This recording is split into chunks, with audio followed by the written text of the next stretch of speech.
أشهد أن محمدا عبده ورسوله أما بعد فإن أصدق الحديث كتاب الله وخير الهدي هدي محمد صلى الله عليه وسلم وشر الأمور محدثاتها فإن كل محدثة بدعة وكل بدعة ضلالة وكل ضلالة في النار. Para jamaah sekalian, Bapak Ibu, ikhwan dan akhwat, rahimani wa rahimakumullah. Alhamdulillah, malam hari ini Allah subhanahu wa ta'ala dengan segala karunia dan rahmatnya memudahkan kita untuk melanjutkan kembali pengajian rutin kita, masih dalam pembahasan tafsiran singkat dari juz yang ke-30, dan secara khusus kita masih membicarakan tafsiran singkat dari surah Al-Alaq yang merupakan surah yang pertama kali turun kepada Nabi Muhammad sallallahu alaihi wasallam, meskipun hanya 5 ayat yang pertama. Kita akan ulang sedikit tafsiran dari surah ini, mulai dari ayat yang pertama. Allah subhanahu wa ta'ala menyebutkan, Iqra bismi rabbikal ladzi khalaq. Iqra, bacalah, bismi, dengan nama, rabbika, Tuhanmu, alladzi khalaq, yang telah menciptakan. Bacalah dengan nama Tuhanmu yang telah menciptakan. Khalaqal insana min 'alaq. Khalaqa, yang telah menciptakan. Al-insan, manusia. Ini semua manusia. Min 'alaq, dari segumpal darah. Tentunya awalnya itu adalah setetes air mani. Kemudian setelah 40 hari air mani tersebut berubah menjadi segumpal darah. 40 hari berikutnya segumpal darah itu berubah menjadi segumpal daging. Ya. Kalau dia sudah lebih dari 80 hari, maka biasanya dia sudah ada bentuk-bentuknya. Meskipun kadang bentuknya itu tidak terlalu jelas, kata Syekh Ibn Utsaimin rahimahullah. Sehingga sebagian ulama memandang apabila seorang wanita itu keguguran setelah usia kandungannya 80 hari, lebih dari 80 hari, 81, 82 dan seterusnya, maka darah yang keluar itu dianggap sebagai darah nifas. Ya, kenapa? Karena sebagian ulama memandang bentuknya. Biasanya kalau sudah lebih dari 80 hari sudah ada bentuknya. Ada garis-garis mana yang akan jadi matanya, mana yang akan jadi hidungnya. Biasanya seperti itu, kata Syekh Ibn Utsaimin. Sebagian ulama memandang yang menjadi patokan adalah ditiupkannya ruh. Ditiupkannya ruh. Berapa hari baru ditiupkan ruh? 120 hari. Kalau seandainya dia keguguran setelah 120 hari usia kandungannya, barulah dia dinilai sebagai wanita yang nifas. Kenapa? Karena janinnya sudah ditiupkan ruh. Janinnya sudah ditiupkan ruh. Tapi Syekh Ibn Utsaimin rahimahullah memandang yang lebih kuat, wallahu ta'ala a'la wa alam, kata beliau, yang lebih kuat adalah yang penting sudah ada bentuknya, bentuk dari janin tersebut. Yang dimaksud dengan bentuk adalah ada yang akan jadi hidungnya, ada yang akan jadi matanya, meskipun belum jelas. Yang penting sudah ada bentuk-bentuknya. Dan pembentukan itu biasanya kalau sudah di atas 80 hari, kata beliau. Baik. Jadi Allah subhanahu wa ta'ala mengatakan khalaqal insana min 'alaq. Dia yang telah menciptakan manusia dari alaq, segumpal darah. Iqra wa rabbukal akram. Iqra, bacalah. Diulang lagi perintah membaca. Wa rabbukal akram, dan Tuhanmulah yang maha akram, maha mulia. Maha mulia, akram itu artinya maha mulia, maha dermawan. Ya. Akram itu artinya entah maha mulia, entah maha dermawan. Diambil dari kata karim. Karim itu artinya mulia. Karim itu juga artinya dermawan. Sangat baik. Nah, di antara kedermawanan Allah, di antara kebaikan Allah, alladzi 'allama bil qalam. Dialah yang telah mengajarkan dengan pena. Di antara kedermawanan Allah, Allah itu mengajarkan ilmu kepada kita. Ya, dan salah satu cara Allah mengajarkan ilmu itu adalah bil qalam, dengan cara pena. Dan ini telah kita sebutkan di pertemuan sebelumnya. Di dalam 4 ayat ini Allah Subhanahu wa ta'ala menyebutkan 2 jalan ilmu. Sebenarnya 3 jalan ilmu, kata Ibnu Katsir. Wal ilmu taratan yakunu fil adhan. Terkadang ilmu itu bentuknya hafalan. Wa taratan yakunu fil lisan. Terkadang ilmu itu bentuknya di lisan, maksudnya bacaan.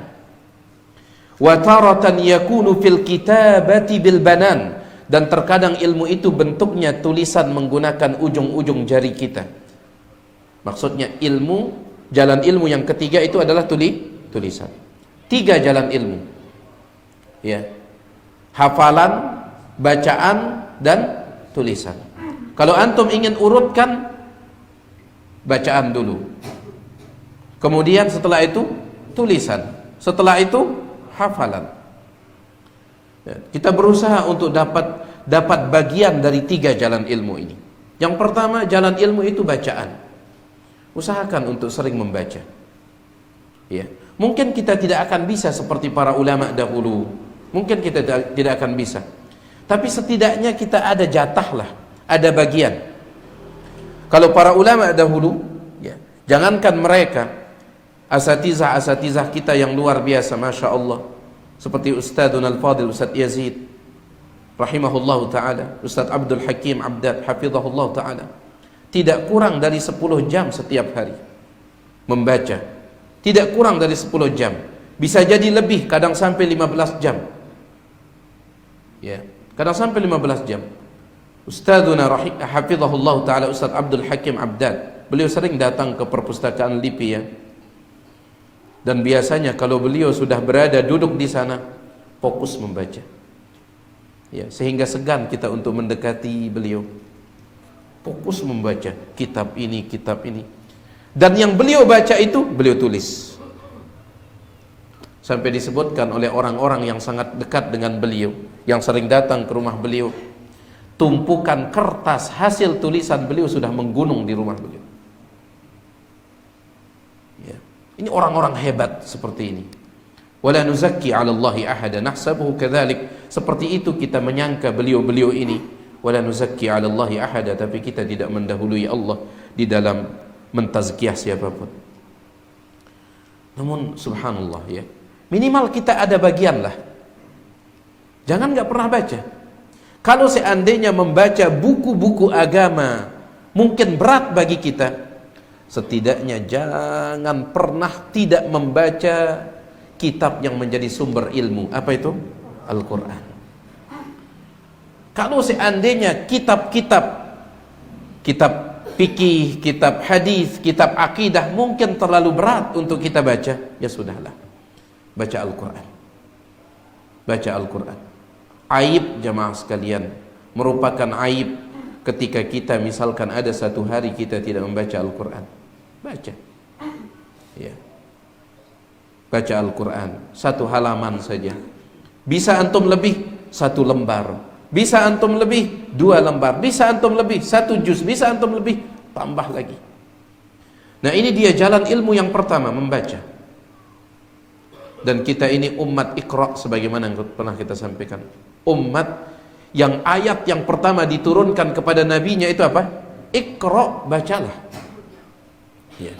Kemudian yang kedua, jalan ilmu yang kedua itu adalah bil qalam, menulis. Menulis. Ya. Usahakan kita punya jatah juga dalam masalah menulis ini. Ya. Jangan hanya menulis status ya.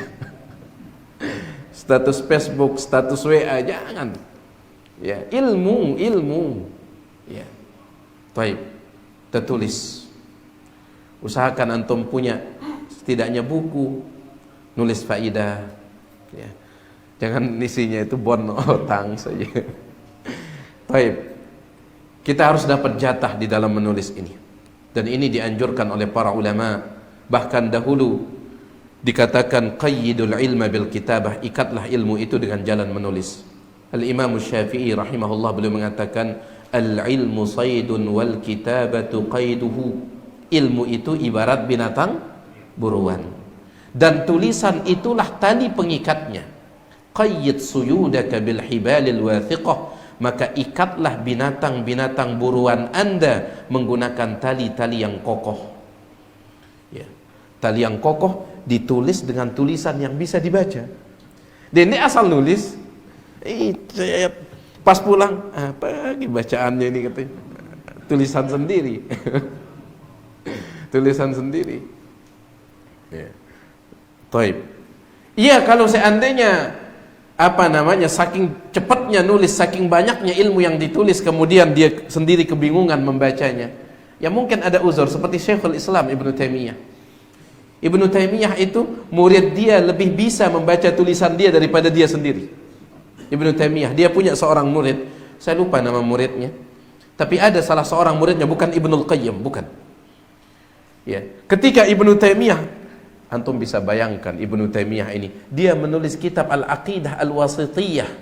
Al-Aqidah Al-Wasithiyah, dia menulisnya sebagian mengatakan antara zuhur dan asar.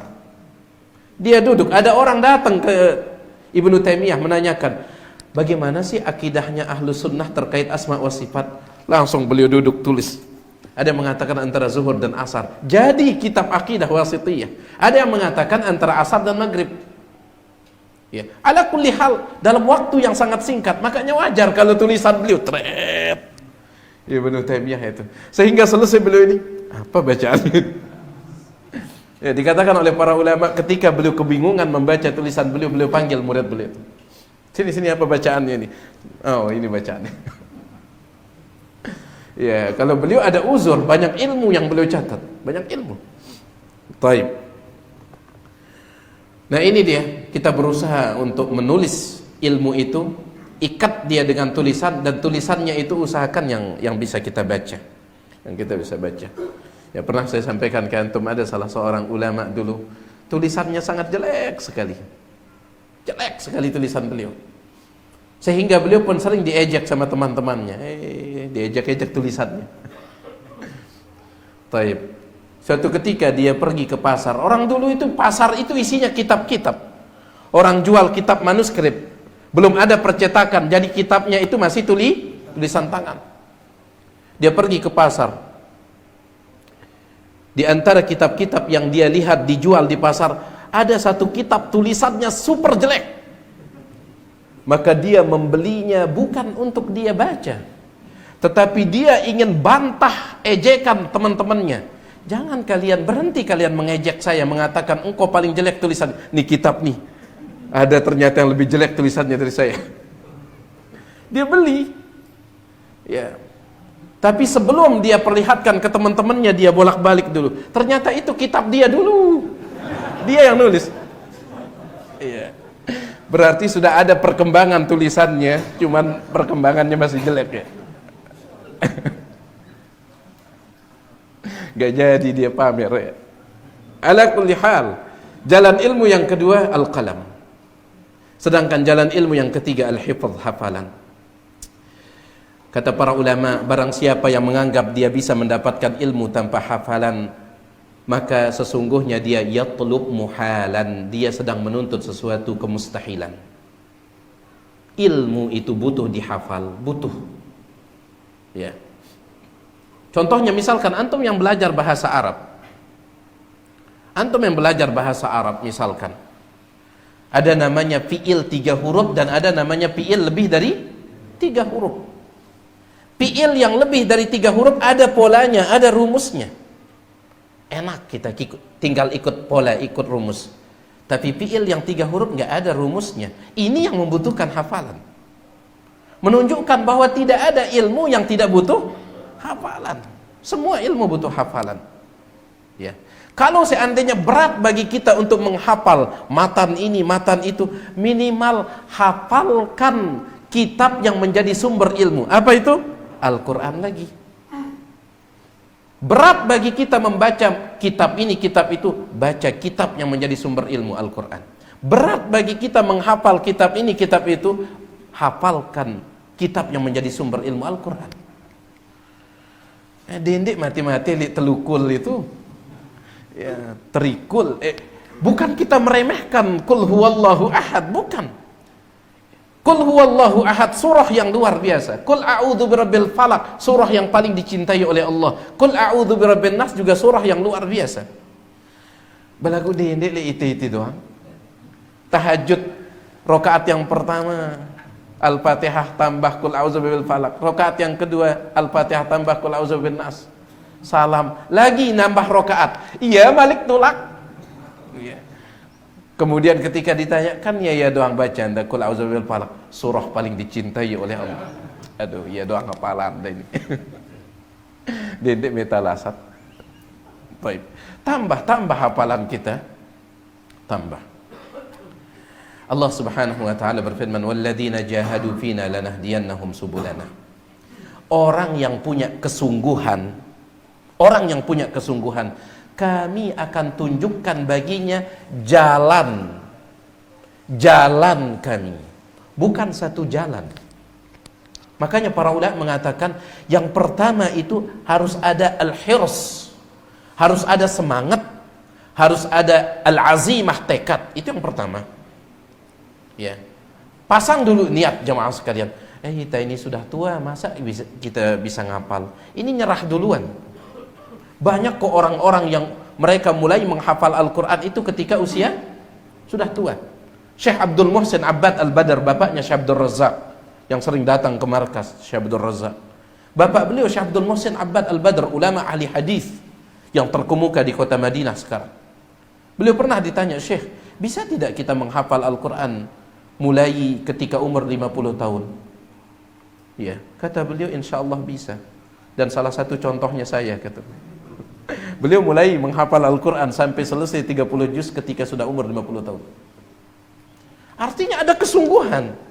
Ustadz, beliau kan orang Arab, Al-Quran kan bahasa Arab.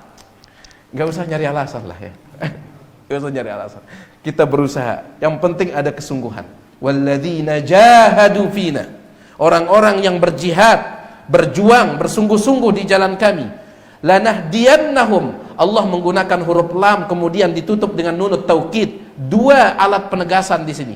Kami sungguh benar-benar akan menunjukkan kepada orang tersebut subulana, jalan-jalan kami, bukan satu jalan. Bukan satu jalan. Ya.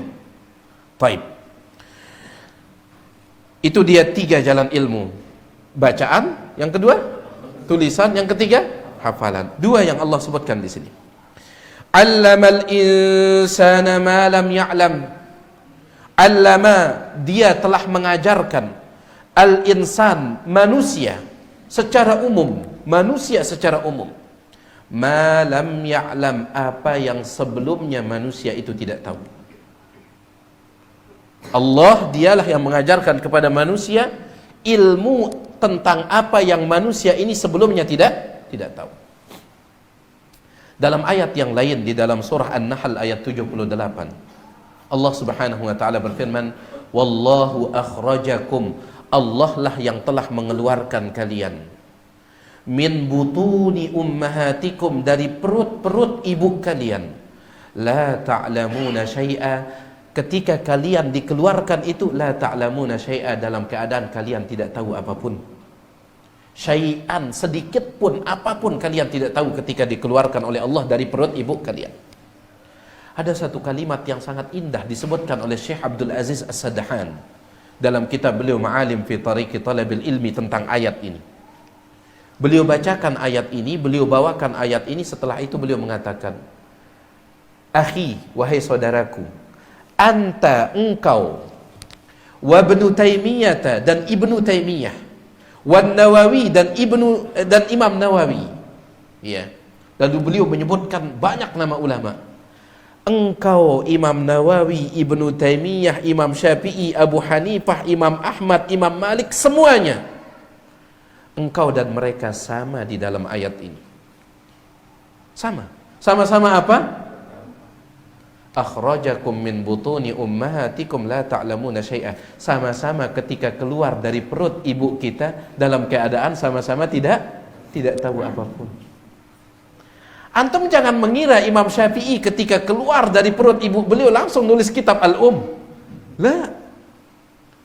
Jangan mengira Syekhul Islam Ibnu Taimiyah meskipun dapat gelar Syekhul Islam, ketika keluar dari perut ibunya langsung dia menulis Majmu' Fatawa. La. Engkau dan mereka, kata Syekh Abdul Aziz Sadhan, sama di dalam ayat ini. Cuman yang membedakan adalah setelah itu, saat keluar sama. Makanya seorang penyair mengatakan ta'allam belajarlah fa innal mar'a la yuladu 'alima, karena sesungguhnya seseorang itu tidak dilahirkan dalam keadaan alim. Ya. Jadi ini dia, 'allamal insana ma lam ya'lam. Dia mengajarkan kepada manusia apa yang mereka sebelumnya tidak tahu. Ya. Baik. Dan cara Allah mengajar itu melalui yang tiga tadi, entah dengan qiraah, entah dengan qalam, kemudian juga dengan hafalan. Ini dia yang telah kita bicarakan pada pertemuan sebelumnya. Sekarang kita lanjutkan. Setelah itu Allah mengatakan, kalla innal insana la yatgha. Kalla, sekali-kali tidak. Innal insan, sesungguhnya manusia, la yatgha, huruf lam itu dalam bahasa Arab disebut dengan lamut taukid, lam penegasan. Sesungguhnya manusia la yatgha, benar-benar akan melampaui batas, benar-benar akan sombong, benar-benar akan angkuh. Kapan itu? Ar-ra'ahu istagna. Ar-ra'ahu, kalau dia melihat dirinya, istagna. Apa arti istagna? Dalam Al-Quran terjemahan dia diartikan apa? Merasa serba cukup. Istagna itu artinya, istagna itu artinya merasa tidak butuh karena merasa dirinya sudah cukup. Itu istagna. Ya. Istagna dalam bahasa Arab diambil dari kata goni. Apa arti goni? Kaya. Istagna, dia merasa dirinya sudah kaya, sudah cukup, tidak butuh. Ini dia sumber kesombongan itu. Sumber kesombongan itu adalah ketika seseorang itu merasa dirinya sudah lengkap dirinya ini.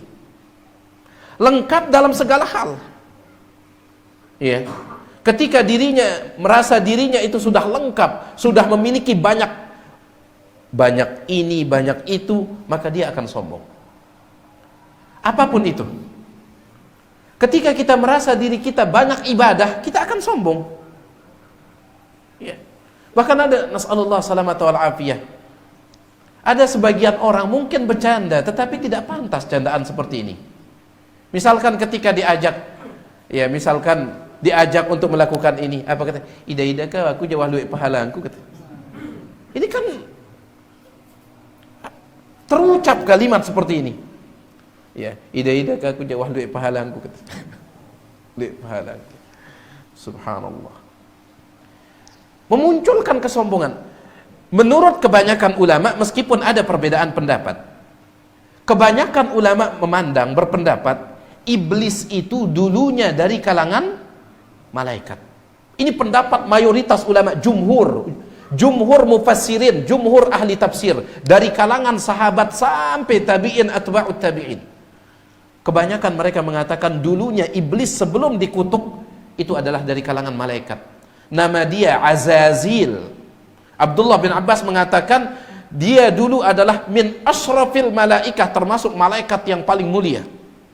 Nama dia Azazil, dan dia memiliki arba'atu ajnihah, dia memiliki 4 sayap. Wa min aktsarihim ibadatan, dan dia termasuk adalah malaikat yang paling banyak ibadahnya. Wa aktsarihim ilman, malaikat yang paling banyak ilmunya. Kemudian Abdullah bin Abbas mengatakan, fadzalika da'ahu ilal kibri, itulah yang membuat dia sombong. Sehingga Allah katakan aba wastakbara fasajadu illa iblis, semua malaikat sujud kepada Adam kecuali iblis. Kenapa? Aba, dia tidak mau. Kenapa? Wastakbara, sombong. Apa yang membuat dia sombong? Ini apa yang membuat dia sombong? Di antaranya, di samping dia mengatakan aku diciptakan dari api, Adam diciptakan dari apa? Tanah. Abdullah bin Abbas mengatakan dulunya dia rajin ibadah, dulunya dia banyak ilmu. Fadzalika, itulah da'ahu, yang menyeretnya ilal kibri, kepada kesombongan. Abdullah bin Abbas berkata seperti ini. Ya. Dan ini pendapat mayoritas ulama, meskipun ada khilaf. Apakah iblis dulunya dari kalangan malaikat ataukah tidak? Jadi ibadah pun jamaah sekalian, kalau kita sudah merasa ibadah kita sudah banyak. Abu Hurairah radhiyallahu taala an ketika dia sakit, dan ini mirip seperti kisahnya Imam Syafi'i rahimahullah, tapi yang bawakan Abu Hurairah saja karena dia sahabat Nabi alaihi salatu wasallam. Abu Hurairah ketika dia sakit, dia dijenguk oleh murid-muridnya, ya, dan teman-temannya. Kemudian mereka berkata kepada Abu Hurairah, bagaimana keadaan anda? Maka langsung Abu Hurairah pecah tangisnya. Ditanya bagaimana keadaan anda, langsung pecah tangisnya, ngempok tangisnya Abu Hurairah. Maka muridnya heran, kenapa dengan beliau ini? Kemudian ketika tangis beliau sudah reda, beliau mengatakan, sepertinya waktu rahil, waktu perpisahan sudah dekat dengan dunia. Ya, saya akan safar sudah panjang, kemudian waktu perpisahan sudah dekat. Wazadi qalil, sedangkan bekal ibadah yang aku bawa masih sedikit. Ini sekelas Abu Hurairah radhiyallahu anhu. Sekelas Abu Hurairah, dia mengatakan zadi qalil, bekalku masih sekedik. Kan tiba-tiba kita mengatakan ida-ida ke pahalangku halui. Kita nggak ada ujung kukunya Abu Hurairah, manusia mulia. Iya. Jadi ini ibadah. Orang kalau merasa dirinya banyak ibadah, sombong. Begitu pula ilmu juga demikian. Orang kalau merasa dirinya banyak ilmu, sombong nanti. Ya, makanya ketika apa jemaah sekalian, ketika kita sudah mulai belajar ilmu itu, ingat selalu firman Allah Subhanahu wa taala, "Wa ma utitum minal ilmi illa qalila." Berapapun ilmu yang kita dapat, kalian tidak diberikan ilmu, kata Allah, kecuali sedikit itu. Sedikit itu. Seluas apapun nanti ilmu seseorang, dia tetap mengingat ayat ini supaya tidak sombong. Ya. Dan ini sombong yang bahaya kalau sudah sombong dengan ilmu, kata Imam Az-Zahabi, sering kita sampaikan kepada pelunggu. Syarrul kibri, sombong yang paling buruk, kata Imam Zahabi dalam kitabnya Al-Kabair, kumpulan dosa-dosa besar. Sombong yang paling buruk adalah al-kibru bil ilmi, sombong dengan ilmu. Kenapa? Karena kalau orang sudah sombong dengan ilmu, maka dia akan menolak pondasi agama Islam. Apa pondasi agama? Dalam hadis riwayat Imam Muslim, ad-dinun nasihah, ad-dinun nasihah, ad-dinun nasihah. Agama ini nasihat, agama ini nasihat, agama ini nasihat. Kata para ulama, pondasi agama adalah nasihat. Orang kalau merasa ilmunya sudah banyak, nasihat akan mudah dia tolak. Diberikan nasihat, aduh teduk-teduk kah? Duaan ilmuku katanya. Ya, juluan aku ngaji ketimbang indah. Akan muncul kalimat-kalimat seperti itu. Mudah menolak nasihat jadinya. Ya. Taib. Makanya tetap memandang ilmu kita itu sedikit, tetap.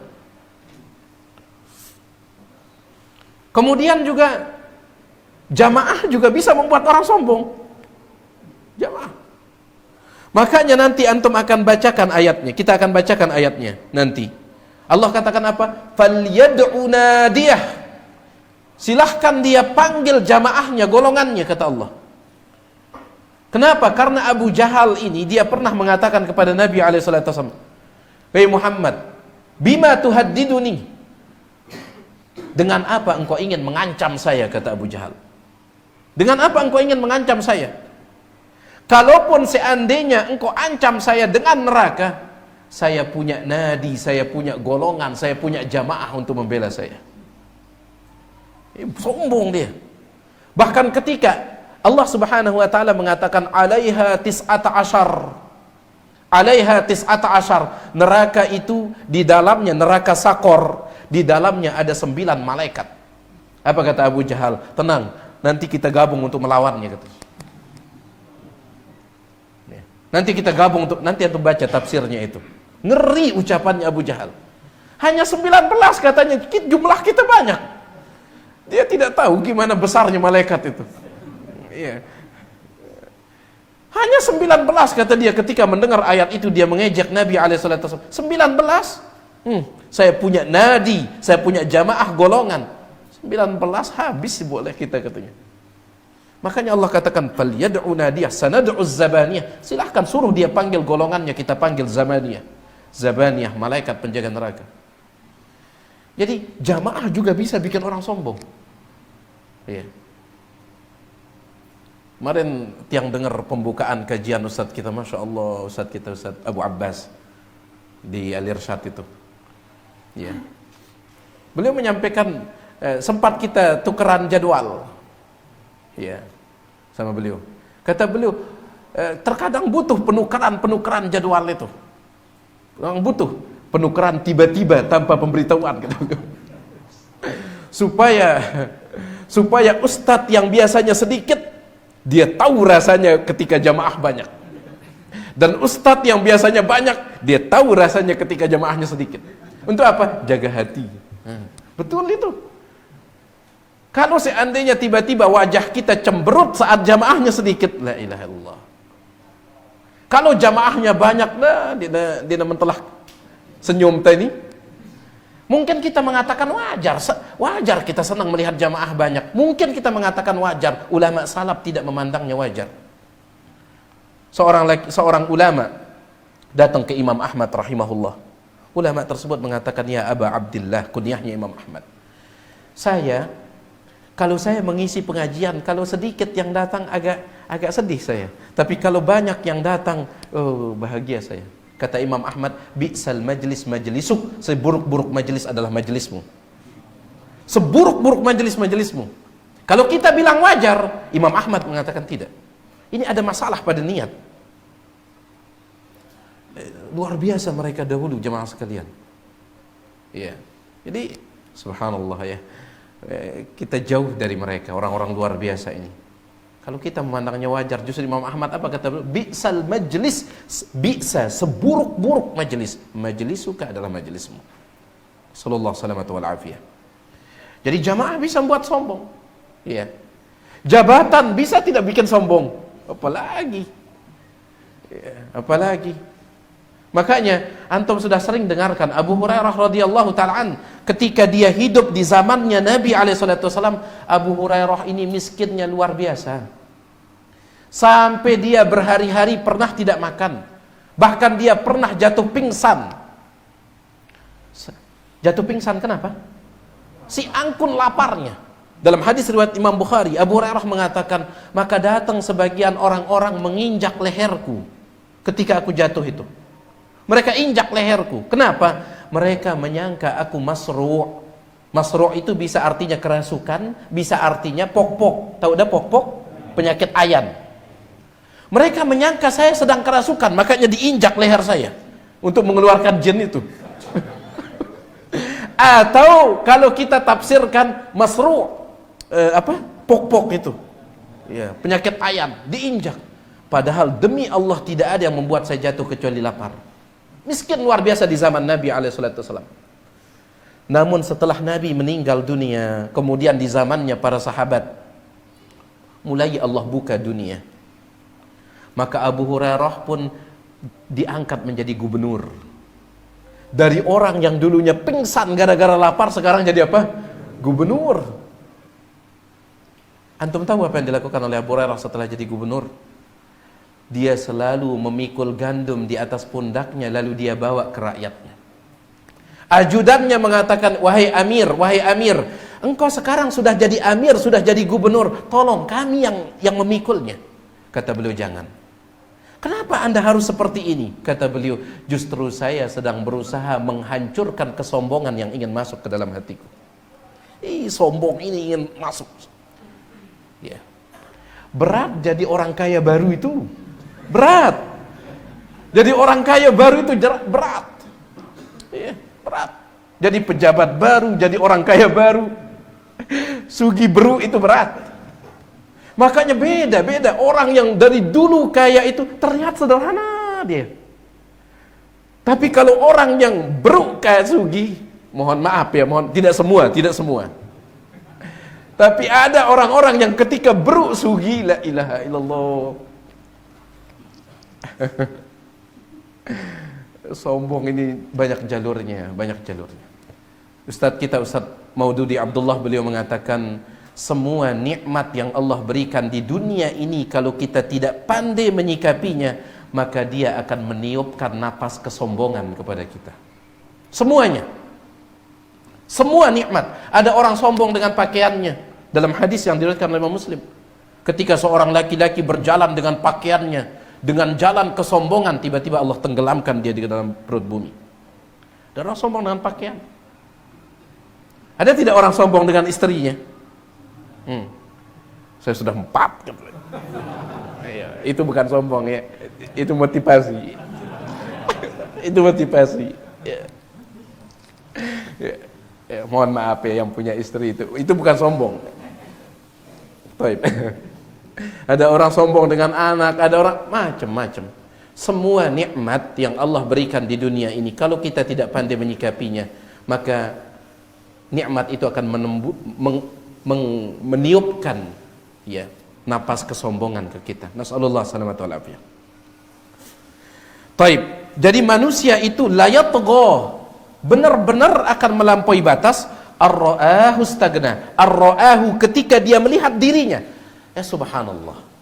Ayat ini indah gati. Ketika dia melihat dirinya, istagna, dia melihat dirinya sendiri sudah apa? Sudah berkecukupan. Padahal orang memandangnya biasa saja. Ya, orang memandang dia, meskipun dia punya uang sekian misalkan, tetap orang memandangnya biasa. Dia sendiri yang memandang dirinya ini. La ilaha illallah. Ar-ra'ahu stagna.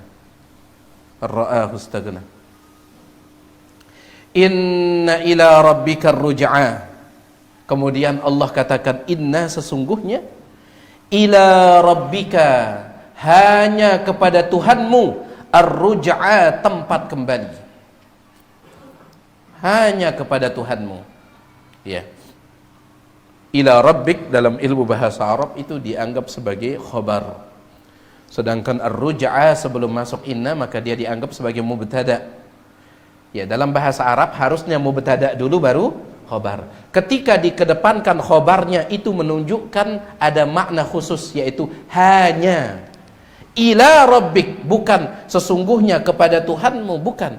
Sesungguhnya hanya kepada Tuhanmu, yaitu Allah subhanahu wa ta'ala, ar-ruj'a, tempat kembali. Hanya kepada Allah. Kenapa Allah menyebut ini setelah Allah mengingatkan tentang masalah sombong? Kenapa Allah menyebutkan tentang kembali setelah Allah membicarakan masalah apa? Sombong. Karena orang yang sombong di dunia, yang menganggap dirinya besar di dunia, ya, maka nanti ketika kembali kepada Allah di akhirat nanti, dia akan menjadi orang yang paling hina. Diingatkan, dende sombong di dunia. Kenapa? Inna ila rabbikar ruj'a. Sehebat apapun dirimu di dunia ini, engkau memandang dirimu, engkau akan kembali kepada Tuhanmu. Dan ketika kembali, keadaanmu akan menjadi sangat hina. Dalam hadis yang diriwayatkan oleh Imam Tirmidzi dengan sanad yang sahih, Nabi SAW mengatakan, yuhsyarul mutakabbiruna yaumal qiyamah. Orang-orang yang sombong di dunia akan digiring pada hari kiamat ka'amthalidz dzarri, besar tubuh mereka seperti dzar. Tahu dah dzar? Tahu dah semut bedang si kode itu? Kan ada semut yang merah. Semut merah biasanya besar tubuhnya, agak besar. Sidem agak belik entah. Arak sih kode-kode itu saya pecik-pecik dia. Jelap dia jalan tuh. Itu namanya zar. Zar. Subhanallah. Orang yang sombong di dunia akan digiring pada hari kiamat, kata Nabi SAW, ka'amsalidz dzar. Besarnya itu seperti dzar, semut yang paling kecil itu. Fi suratir rijal, tetapi bentuk tubuhnya tetap tubuh manusia. Hanya saja hajamnya, ukurannya saja, ukuran tubuhnya seperti semut paling kecil. Tubuhnya tetap tubuh manusia. Ya. Masa bisa? Ini Allah Subhanahu wa taala ala kulli syai'in qadir. Maha mampu. Ya. Tidak sampai di sana, bayangkan, kenapa kok tubuhnya diperkecil oleh Allah Subhanahu wa taala? Karena di dunia dia memandang dirinya besar. Dia memiliki kiber. Kiber itu diambil dari kata kabir. Kiber artinya sombong. Dia memandang dirinya kabir, besar. Subhanallah. Maka Allah berikan dia balasan, tubuhnya dikecilkan. Ya. Kalau di dunia dia bisa nepuk dadanya, tapi kalau kecil seperti semut, gimana dia nepuk dadanya? Subhanallah. Tidak sampai di sana. Ya ghasyahu dzullu min kulli makan. Kehinaan itu menghampiri dia dari segala arah. Dalam sebagian riwayat, ya ta'uhur rijal, orang-orang menginjak dia ketika di padang mahsyar. Seperti ketika kita berjalan, kita injak semut, kita tidak sadar saking kecilnya. Orang-orang berdesak-desakan di padang mahsyar, nginjak dia. Ya. Kemudian wa yusaquna ila sijnin fi jahannam yuqalu laha bulas. Kemudian mereka pun yusaqun, mereka itu digiring menuju sebuah penjara di dalam neraka jahanam, yang penjara itu namanya bulas. Ya, ada yang membacanya baulas, ada yang membacanya bulas. Ya. Sebagian ulama mengatakan kenapa penjaranya disebut bulas, ada huruf ba, lam, sin. Sebagian mereka mengatakan diambil dari kata iblas. Iblas itu artinya putus asa. Karena kalau sudah masuk dalam penjara itu putus asa, nggak ada lagi harapan. Ada yang mengatakan diambil dari kata iblis. Karena yang pertama kali sombong siapa? Iblis, aba wastakbar. Nah ini nih, ikut sama nenek moyangmu nih. Iblis. Iya. Sebagian mengatakan diambil dari kata iblis, bulas. Nah.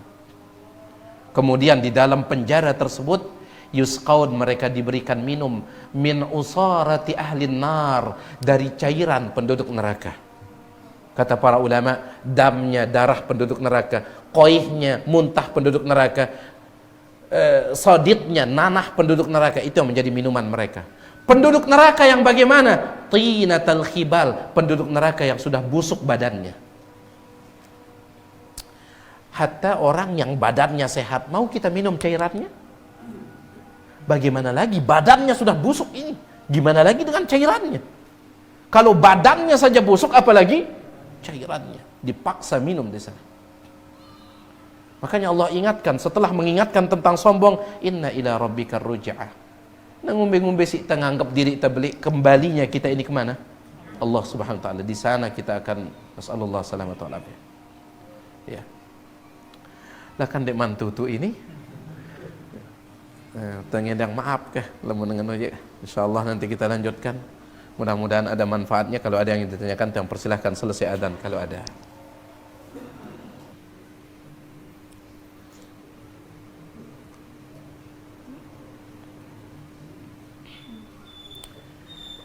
Di sini ada pertanyaan.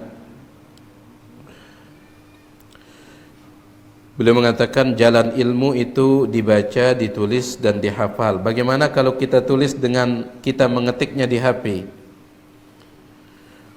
Ya masih mending. Ya masih mending ya. Ditulis di HP ya bisa. Ya. Dikatakan oleh sebagian ulama, idza sami'ta ilman aw faidatan, kalau engkau mendengarkan sebuah ilmu atau sebuah faidah, faktubha, maka tulis dia, walau alal haid, meskipun di tembok. Ya, meskipun di tembok. Jadi kalau nulis di tembok saja silahkan, kata para ulama ya. Apalagi di HP. Cuman paling bagus kalau antum tulis di buku. Kenapa? Aman dari virus. Ya, aman dari virus. Kalau nulisnya di HP takutnya nanti hang HP-nya, kena virus. Ya. Kemudian ketika antum ingin baca tiba-tiba lowbat mati. Ya, repot. Ya, repot. Terutama saya sering ingatkan ini. Meskipun tidak mengapa, kita tidak mengatakan haram, tidak mengatakan ini. Cuman paling bagus kalau ditulis menggunakan kertas. Yaitu misalkan ketika seorang ingin jadi khatib misalkan. Ya, ingin jadi khatib, tulis khutbahnya. Kalau ingin dibaca, tulis pakai kertas atau diketik. Ya. Adapun membaca dari HP kadang terjadi masalah yang kita tidak inginkan. Sudah beberapa kali ya, tiang pribadi pernah melihat khatib berkhutbah menggunakan HP. Tapi sepertinya qadarullah, sepertinya HP mati di tengah khutbah. Ya, sehingga subhanallah khutbahnya lari ke sana, lari ke sini. Ya, yang tadinya bahas ini tuh lari ke sana kemari. Kemudian panjang jadinya khutbah ini. Semua jamaah begini. Ya, saya juga pernah dikasih tahu oleh seseorang yang insyaallah thiqah, terpercaya. Beliau ngasih tahu ada seseorang ketika beliau sedang Jumatan di masjid kampung beliau, qadarullah khatibnya enggak datang. Tapi ada seseorang di sana, artinya orang ini dianggap bisa lah. Beliau pun disuruh, "Ayo antum aja maju." Khatibnya qadarullah enggak datang. Ya. Akhirnya yang ditunjuk ini mengatakan, "Bisa saya pinjam HP antum?" Akhirnya dipinjam HP. Kemudian untuk mencari apa? Materi khutbah. Sampai di atas, setelah itu naik ke atas mimbar. Mungkin HP-nya matikan diri, kan ada HP matikan. Beliau lupa nanya passwordnya. Beliau cerita sama anak, subhanallah, setelah itu bingung. Setelah selesai muqaddimah bingung. Gini terus nggak bisa ini. Subhanallah. Akhirnya setelah itu HP-nya dimasukkan kantong, kemudian ngomong seadanya. Jadi maksud saya, silahkan bisa antum tulis lewat HP, bisa. Tapi paling bagusnya itu antum tulis pakai ini, lebih aman. Ya, kalau buku itu nggak ada virusnya insyaallah. Ya, nggak akan hang, nggak akan apa. Ya, wallahu taala ala wa alam.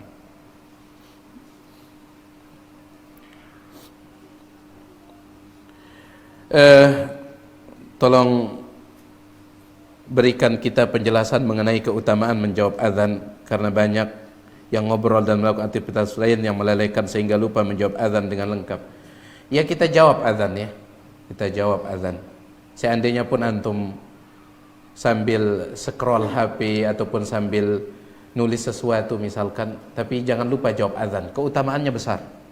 Dalam hadis riwayat Imam Muslim, Nabi SAW menyebutkan, siapa yang mendengar azan kemudian dia mengucapkan seperti ucapan muadzin, setelah itu baru dia bersalawat kepadaku. Setelah bersalawat itu baru dia mengucapkan Allahumma rabbaha hadhihi da'wati tammah was salatil qa'imah ati Muhammadanil wasilata wal fadilah wa ba'athu maqaman mahmudan alladhi wa'adtah. Kata Nabi alaihi salatu wasallam, halat lahu syafaati, dia akan dapat syafaatku nanti pada hari kiamat. Ini keutamaan besar, keutamaan besar. Kemudian juga Syekh Abdul Razak pernah mengatakan, di antara faktor yang bisa membantu khusyuk dalam salat adalah dimulai dari menjawab azan. Mungkin kita mengatakan, apa sih hubungannya? Insya Allah kalau kita jawab apalagi dengan merenungkan maknanya, Allahu Akbar, Allahu Akbar, kemudian kita katakan Allahu Akbar, Allahu Akbar, ternyata maknanya apa? Allah Maha Besar, Allah Maha Besar. Oh, berarti sekarang saya akan berdiri di hadapan Allah yang Maha Besar. Itu akan membuat seorang nanti, dikatakan oleh Syekh Abdul Razak hafizahullah ta'ala ya. Jadi kalaupun seandainya antum ada kegiatan ya, ketika azan berkumandang ya, misalkan ada yang SMS atau ada yang WA atau ada yang ini, maka silahkan, akan tetapi jangan lupa menjawab azan, jawab azan ya. Wallahu ta'ala a'la wa alam. Baik, sudah tidak ada? Silakan.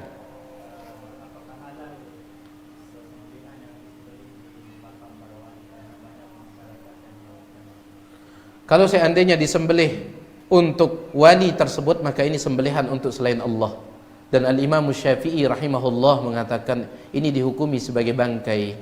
Apa hukum makan bangkai? Haram. Maka itu juga haram. Allah Subhanahu wa taala ketika menyebutkan makanan-makanan yang haram dimakan, wa ma uhilla li ghairillahi bih, dan semua binatang yang ketika menyembelihnya itu diniatkan untuk selain Allah, disebut nama selain Allah ataupun diniatkan untuk selain Allah. Yang disebut dengan menyembelih untuk selain Allah. Menyembelih untuk selain Allah itu ada dua jenis. Ada dua model. Model yang pertama, ketika menyembelihnya itu dia sebut nama selain Allah. Dia sebut nama selain Allah ketika menyembelihnya, bukan bismillah, tapi dengan nama wali fulan. Mungkin kalau yang seperti ini mungkin jarang. Tetapi model yang kedua banyak yang terjatuh. Termasuk menyembelih untuk selain Allah, kata para ulama, dan ini dikatakan oleh Imam Nawawi, ulama besar mazhab Syafi'i. Di antaranya adalah seseorang ketika menyembelih dia sebut nama Allah, tetapi dia niatkan sembelihannya untuk selain Allah. Ya. Dia niatkan untuk wali fulan, dalam hati dia untuk wali fulan, dia dalam hati untuk pohon kayu ini, dalam hati untuk batu ini, dalam hati untuk ini, untuk ini. Meskipun dia ketika menyembelihnya bismillah. Ya. Kenapa? Innamal a'malu binniyat. Amalan itu dilihat niatnya. Ya. Ini maka ini tidak halal, ini tidak halal. Allah taala a'lam wa a'lam. Sudah tidak ada? Silakan.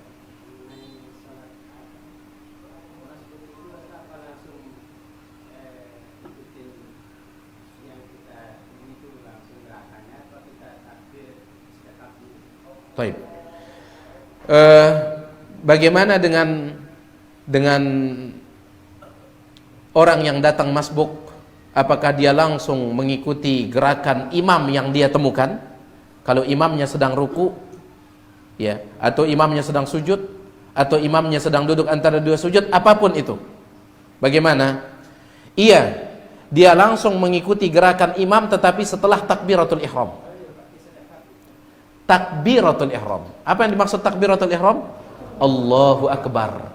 Allahu akbar. Sedekapnya itu tidak. Ya, sedekap itu tidak. Ya. Tapi ingat, takbiratul ihramnya harus dibaca dalam keadaan tegak berdiri.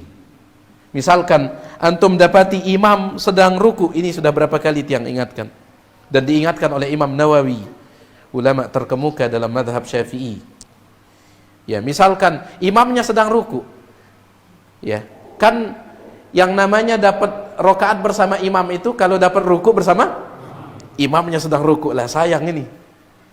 Ya, kalau saya ketinggalan ruku nggak dapat rokaat, akhirnya untuk ngejar rokaat tersebut dia pun takbiratul ihramnya begini, Allahu akbar. Takbiratul ihramnya dia begini, imamnya sedang ruku, ingin cepat-cepat, Allahu akbar. Imam Nawawi mengatakan sepakat para ulama salatnya itu tidak sah. Karena syaratnya takbiratul ihram itu harus diucapkan dari A sampai barnya itu dalam keadaan tegak berdiri. Takbiratul ihram, takbir yang pertama itu. Ya. Jadi bagaimana caranya? Imamnya sedang ruku, antum katakan Allahu akbar. Sekali saja takbirnya, nggak perlu lagi takbir untuk rukunya. Ya, tapi takbiratul ihramnya harus tegak berdiri. Allahu akbar. Ya.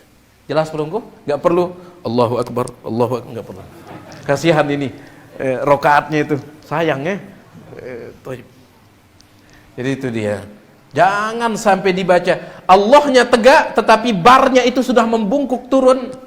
Imam Nawawi mengatakan sholatnya ini, sepakat ulama, tidak dianggap sholat. Karena syarat sah dari takbiratul ihram harus dibaca tegak berdiri, dan takbiratul ihram itu rukun sholat. Ya. Wallahu ta'ala a'la wa a'lam. Ada?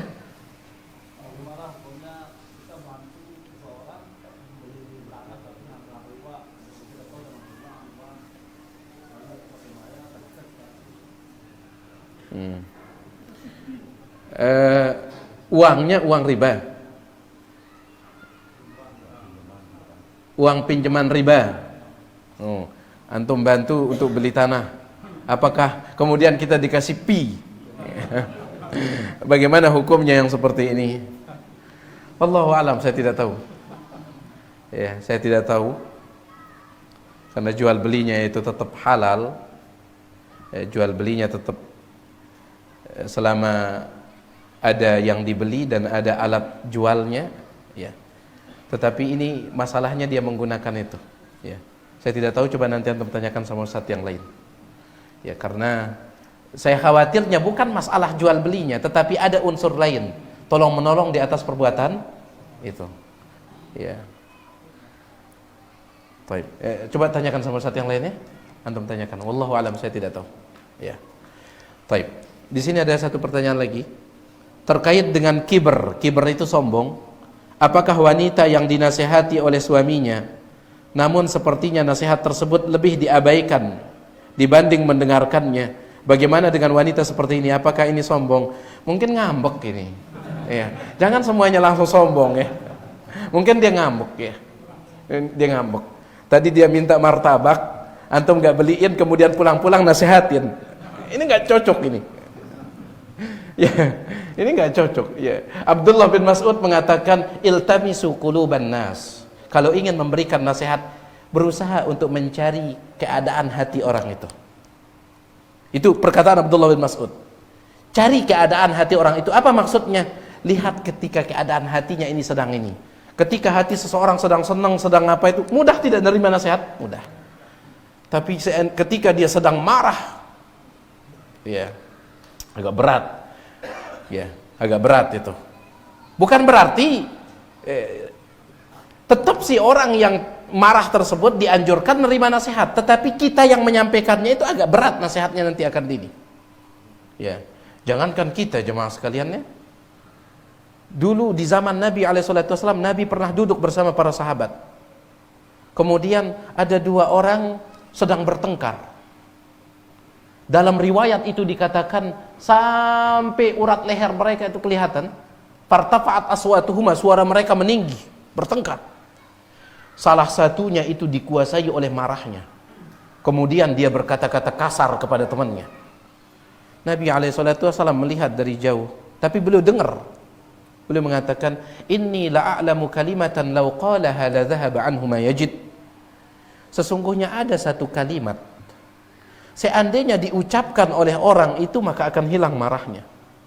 Ada seorang sahabat lari ke orang tersebut untuk kasih nasihat. Luar biasa para sahabat ini. Dia katakan, Rasulullah SAW baru saja bersabda, ada satu kalimat kalau engkau ucapkan akan hilang marahmu. A'udzubillahi minasyaitonirrajim. Apa kata dia? Atadhunnu anni majnun? Kenapa engkau berikan saya nasihat? Apakah engkau mengira saya gila? Padahal ini manusia-manusia hidup di zaman ini. Makanya Abdullah bin Mas'ud mengatakan, iltamisu quluban nas, cari hati orang itu.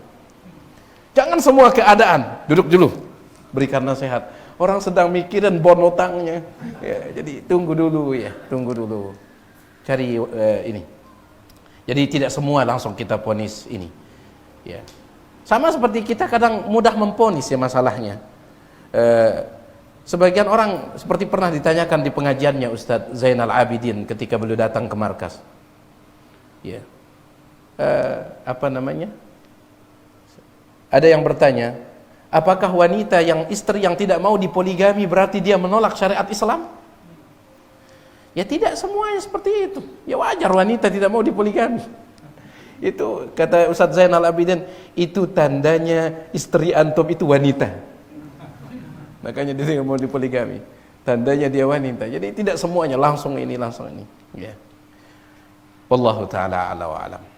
Yuk, masih ada? Sila Abah.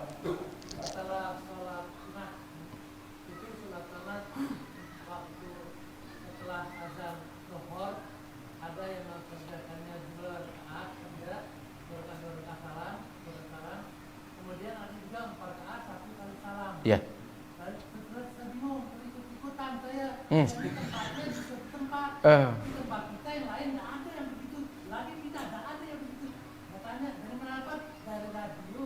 La ilaha illallah.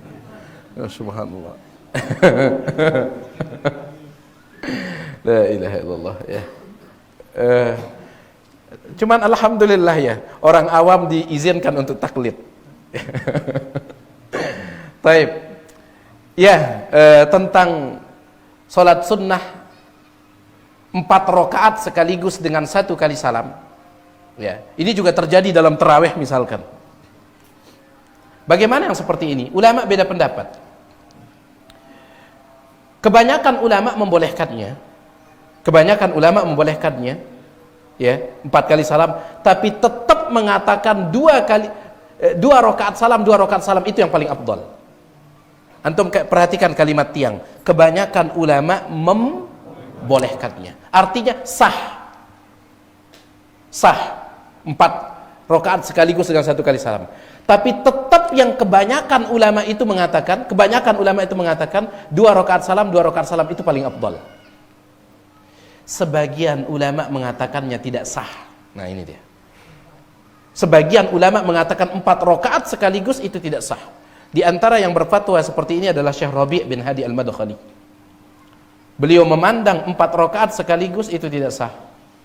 Ya, dan ini beliau ambil dari beberapa ulama terdahulu. Sebagian ulama terdahulu ketika ditanya, kalau saya tidak khilaf Imam Ahmad rahimahullah ketika ditanya, beliau mengatakan saya khawatir tidak sah. Ya. Jadi tetap yang paling afdal itu 2 rakaat salam. Nabi SAW bersabda, salatul laili mathna mathna, salat sunnah di malam hari 2 rakaat salam.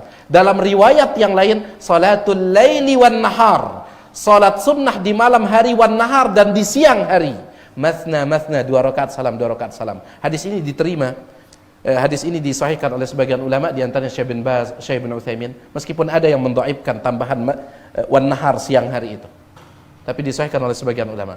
Jadi tetap paling afdal 2 rakaat salam. Tetap paling afdal. Kalau ada yang mengerjakan 4 rakaat sekaligus dengan 1 kali salam, kebanyakan ulama mengatakan boleh dan sah. Ya, cuman dia meninggalkan yang lebih afdal. Allahu a'lam. Masih ada? Terakhir.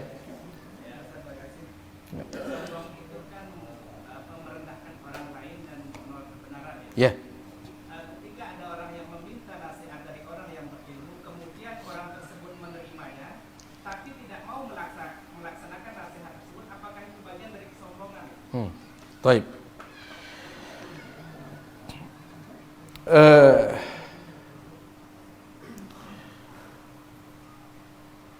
Kata beliau, sombong itu kan menolak kebenaran dan meremehkan orang. Dan itu yang disebutkan oleh Rasul SAW dalam riwayat Imam Muslim, al-kibru batarul haq wa ghamtun nas. Nah, ketika seseorang itu meminta nasihat dari seseorang, dia terima nasihatnya tetapi dia tidak mau kerjakan, atau dia tidak kerjakan, apakah ini termasuk kesombongan? Kalau seandainya dia tidak kerjakan itu, ya, karena dia meremehkan nasihat tersebut, di depan orang yang memberikannya dikatakan ya saya terima, tapi kemudian dia tidak mau praktekkan karena dia remehkan nasihat, ya itu sombong. Ini dianggap seperti dia tidak menerima. Dianggap seperti apa? Tidak menerima. Ya, karena nasihat itu bukan untuk didengar, nasihat itu untuk diamalkan. Itu inti dari nasihat, inti dari ilmu. Kalau memang dia tidak menjalankannya, itu karena dia meremehkan nasihat tersebut. Di depan orang itu dia katakan ya saya terima, tapi di belakang yang anggap dirinya sayyipo, nah akhirnya enggak diamalkan. Tetapi kalau dia tidak mengamalkannya karena faktor lain, ya dia terima nasihat itu, bahkan dia kata jazakallah khairan, terima kasih, ini nasihat luar biasa dan betul-betul. Tetapi karena ada faktor lain, mungkin dia belum mampu menjalankannya, maka ini tidak dikatakan sombong. Ya, tidak dikatakan sombong. Ingat jemaah sekalian, kita dituntut untuk mengamalkan ilmu yang kita miliki. Tetapi apakah semuanya mampu kita amalkan? Tidak. Ya. Kadang ada yang tidak mampu karena faktor ini, faktor itu. Ada juga yang tidak mampu karena masih dikuasai oleh syahwatnya. Ya. Dia tercela dari sisi itu, akan tapi tidak bisa dikatakan sombong, tidak bisa dikatakan sombong. Ya. Jadi tergantung apa yang menyebabkan dia tidak menjalankan itu. Kalau dia tidak menjalankan karena meremehkan, maka masuklah dalam batarul haq wa ghamtun nas itu. Ya. Dia menolak kebenaran dan meremehkan orang. Saipo dia memberikan saya nasihat. Siapa dia? Setelah orang itu pergi, berarti dia meremehkan, ini sombong. Tapi kalau seandainya dia tidak kerjakan karena faktor tertentu, tidak bisa kita katakan sombong. Ya. Wallahu taala a'lam wa alam. Ini dulu yang bisa kita sampaikan. Yang maaf atas segala kurangan, kata-kata yang kurang berkenan tolong dibukakan pintu maaf. Subhanakallahumma bihamdik asyhadu an la ilaha illa anta astaghfiruka wa atubu ilaik. Assalamualaikum warahmatullahi wabarakatuh.